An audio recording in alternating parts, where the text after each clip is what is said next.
নমস্কার বন্ধুরা, ধীরা কুকিং ব্লগসে সবাইকে স্বাগত। আজকে আপনাদের একটা টেস্টি খাবার করে দেখাবো। দেখেই বুঝতে পাচ্ছেন কি করব। মুচমুচে চিকেন পকোড়া বাড়িতে থাকা উপকরণ দিয়েই আজকে করব, খুব সহজভাবে, চটজলদি আপনারাও করে ফেলতে পারেন। তাহলে বন্ধুরা, আমি এই পকোড়াটা কিভাবে করছি আপনারা দেখতে থাকুন আর আমার সঙ্গে অবশ্যই থাকুন। তাহলে চলুন আমরা রেসিপিটা শুরু করি। বনলেস চিকেন নিয়ে নিয়েছি। চিকেনটাকে আমরা 2 ধাপে ম্যারিনেট করব।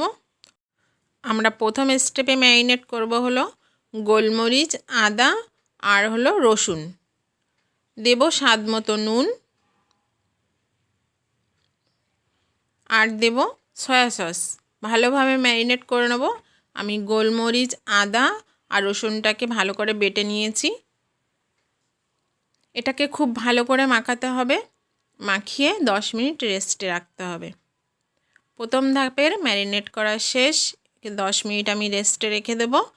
এবার সেকেন্ড স্টেপের ম্যারিনেট করাটা শুরু। আমি এর ভেতরে দিয়ে দেবো একটা ডিম। পর্যাপ্ত পরিমাণে ডিমটা দিতে হবে, আপনার যেটুকু প্রয়োজন। এবার দিয়ে দেবো জোয়ান। জোয়ানটাকে একটু হাঁটতে ভালো করে ডলে নিতে হবে। তারপরে জোয়ানটা আমি দিয়ে দেবো। অনেকের কিন্তু চিকেন পকোড়া খেলে গ্যাস হয়, এই জোয়ানটা দেওয়ার কারণে কিন্তু চিকেন পকোড়া যতই খাক না কেন কোনো গ্যাস হবে না। এবার আমি দিয়ে দেব বেসন। এগুলো কিন্তু সবার বাড়িতেই থাকে। এবার দেব কর্নফ্লাওয়ার, দিয়ে ভালো করে ম্যারিনেট করব। আর এই ফুড কালার দিচ্ছি, রেড ফুড কালার। এটা কিন্তু আপনারা দিতেও পারেন, নাও পারেন, আপনাদের ইচ্ছা। এখানে একটু হলুদ গুঁড়ো দিলেও হয়ে যাবে। আমি জাস্ট কালারের জন্য রেড ফুড কালারটা দিয়েছি। বন্ধুরা, ভালো করে মাখানো হয়ে গেছে।